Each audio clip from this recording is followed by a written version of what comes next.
Apologies for the long intro, but this cabinet is so beautiful, I had to show it off.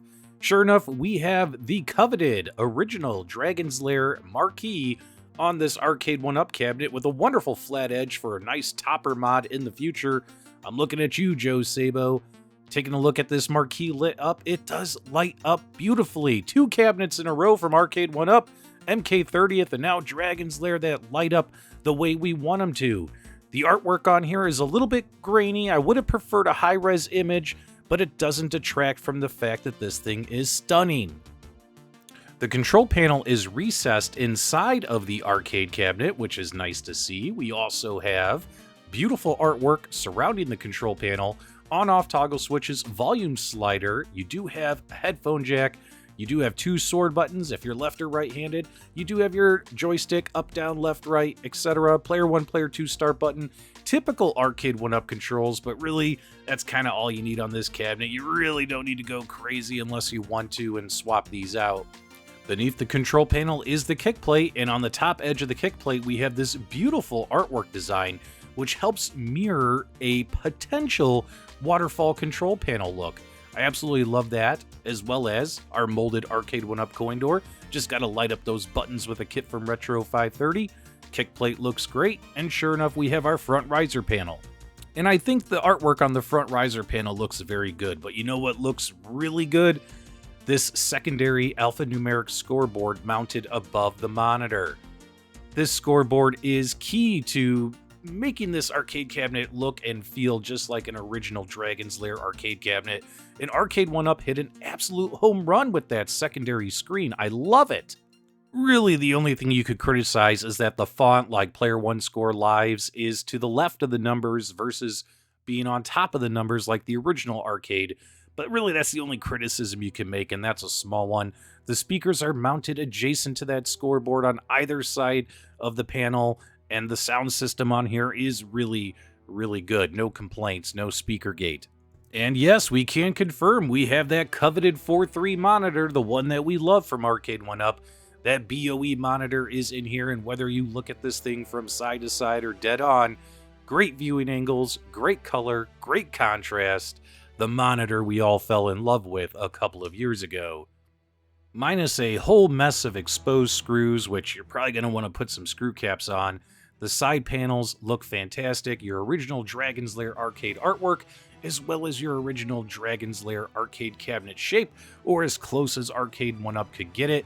This thing looks fantastic, especially if you are a fan of this. I can see you being totally hyped to have this in your arcade, sitting on top of a 12-inch riser.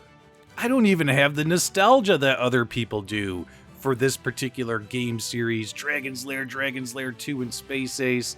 I don't even have that nostalgia, but I gotta tell you guys, out of all the Arcade1Up cabinets I've owned, this is the second best one in looks, next to Star Wars. I've owned a lot of Arcade1Up cabinets, but I gotta tell you, man, I'm being dead serious. I think this is the second best looking cabinet from them that I have ever purchased next to Star Wars. I can't get over it. It's beautiful. It really is beautiful.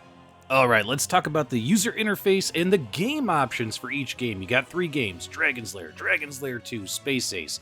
All you have to do is navigate to that cog wheel underneath each game. Click on any button on the control panel. You could adjust the lives. Number of lives per credit. I have to, because it's a gray background, I have to kind of jump back and forth so you can see it. Number of lives per credit, difficulty levels, as well as when the demo attract mode runs, do you want the audio on or off for each particular game? So different options under Dragon's Lair that you can tinker with. For Dragon's Lair 2, the only dip switch setting you have is, can you change the number of lives? Either 3, 5, or unlimited. That's the only choices for Dragon's Lair 2. When we navigate over to Space Ace, let's take a look and see what options are there. And again, you can change the number of lives, the skill level, as well as the difficulty level on top of the skill level, as well as whether or not you want to have the demo sounds on or off when the attract mode video is running. Those are all the dip switch setting options for these games. Pick what you want, hit save and exit at the bottom of each menu, and you're ready to play. Okay, I want to do a scoreboard demo, so keep your eyes on the scoreboard. That's what we're testing right now here. So let's go ahead and insert our credits. 2 credits is 1 token. I do have it set up. You'll notice it says the number 5 in the second row. I have 5 lives per the dip switch settings that I set up. All right, now all we have to do is start hitting these things correctly and see if this works. We're going to go left. Oh, we got some points. Left again, we got some points. Oh, I hit left too soon. I'm going to die. Just like the original arcade game, it's going to shuffle you someplace else. And here we go. Let's hop on the horse.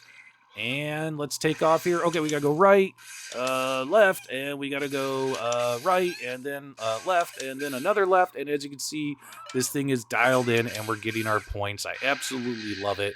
Well done, Arcade1Up. I love the secondary scoreboard. How do the games perform? Well, when you launch a game, you see that screen, and then boom, it goes right into a track mode, and that's for all 3 games included on the cabinet. No issues when the games launch getting a track mode up and running.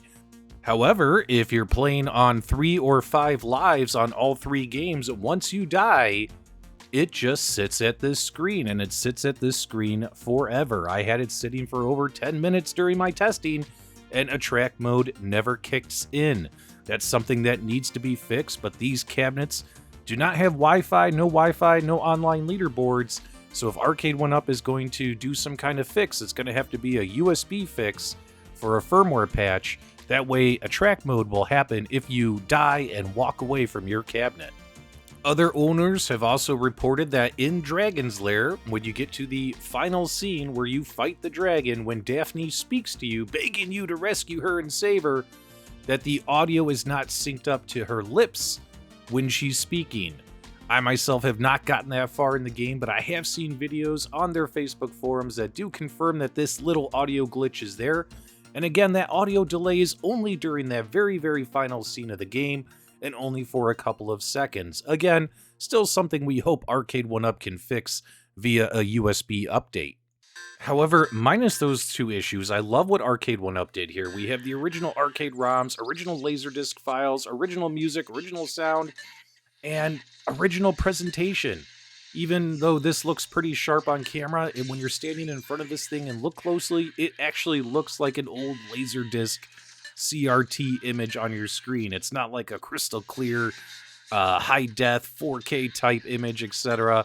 It's really, really cool, and, you know, the games sound and play, and they're a ton of fun, of course, if you're a fan of these games. John D was recently quoted on an interview with my buddy B Kong from Kongs R Us, in a statement saying that the reason we don't have Wi-Fi or online leaderboards, Wi-Fi most important for fixes, is due to the fact of the extra costs to, you know, implement, develop, and include that secondary alphanumeric scoreboard on this arcade cabinet to give it that extra, you know, real feel that this is a real Space Ace Dragon's Lair 2 cabinet, give you that type of experience. Hence the reason why we're missing a couple of the features we've seen included on other Arcade1Up cabinets recently. The only opportunities for improvement here are no high-res artwork on the marquee, too many exposed screws on the side panels, a couple small emulation issues, a track mode won't run when your game is over, as well as Daphne's voice being out of sync in one scene on Dragon's Lair 1. I'm going to have to give this arcade cabinet a final ranking of 9 out of 10. That's right. This cabinet is nearly perfect, almost as perfect as Star Wars, except for a couple of small quirks. But it doesn't change from the fact that this is a great cabinet. If you pre-ordered this arcade cabinet early, you save $50. You were able to pre-order this cabinet for $5.99. So I think if you're still waiting for your pre-order to arrive, I think when it gets there, you're going to be super excited. If you're interested in purchasing this cabinet today, like me, who didn't place a pre-order, you're going to have to buy it for $649 like I did, an extra $50. I think that $649 is well spent because I'm probably going to spend $649 in quarters just trying to beat all 3 of these games on this cabinet. If you have a ton, and I mean a ton of nostalgia for Dragon's Lair and want kind of like the original arcade experience, I would highly recommend you purchase this product. If you're more of a Fairweather fan and you're like, hey, I'm just a casual Dragon's Lair player, but I'm interested in it, maybe pick up the iArcade version of Dragon's Lair, because that's a multicade and you'll have access to play hundreds of more games if you're bored of Dragon's Lair. But if you're a big fan and you really, really like Dragon's Lair, Space Ace Dragon's Lair 2, you don't want to miss out on this cabinet. This cabinet's going to be super popular. and super hard to find, kind of like Star Wars, in the near future. This is a great product by Arcade1Up, at least in my opinion. But I want to know yours. Leave me your thoughts, feedback, reactions below. Hopefully you enjoyed the product review. If you did, give me a thumbs up on the way out. And as always, my dudes, thank you for subscribing.